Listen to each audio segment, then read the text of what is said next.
Thank you, Mr. Chairman.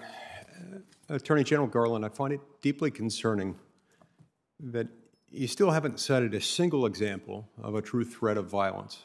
And if I'm understanding this correctly, and I've been here for most of this hearing, I've had to step out to vote a couple of times, but I think you seem to admit you didn't do any independent research outside of receiving the September 29th National School Board Association letter. Now, one of the things I find that perplexing and quite troubling, this came in, it was sent on September 29th. I believe that was a Wednesday. The following Monday, just days later, just barely over a weekend, you responded with your memo, relying on the NSBA memo. Now, I submit, as a member of the Judiciary Committee with oversight responsibility over your department, I submit requests for information all the time. It takes time, I understand that. Sometimes it takes months to get a response back. I'm always grateful when I do get a response back, especially when it's a response that contains meaningful information. I understand people are busy and they've got a lot of stuff to comply with, but if one association can send one letter without any independent research on your part, and within days, barely over a weekend, get not just a response, but an action memo signed by the Attorney General of the United States, I think that's weird. I think that makes me really uncomfortable, especially when the National School Board Association, as I understand it, or those associated with it, had publicly stated that they'd been coordinating with officials at the White House on this for weeks. It doesn't feel right, doesn't seem right to me.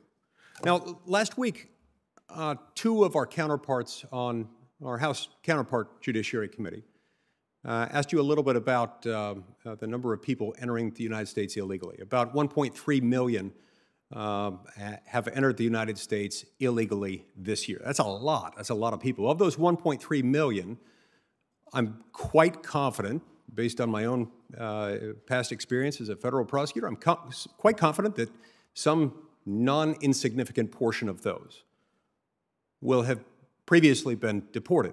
And as you know, under 8 U.S.C. Section 1326, that is a felony federal offense, illegal reentry after previous deportation.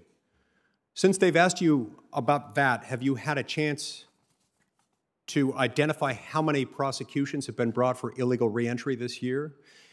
And I'd be curious about that. And I'd also be curious as to whether there's anything analogous to your October 4th memo. Is there anything calling out concerns that you've got over illegal reentry?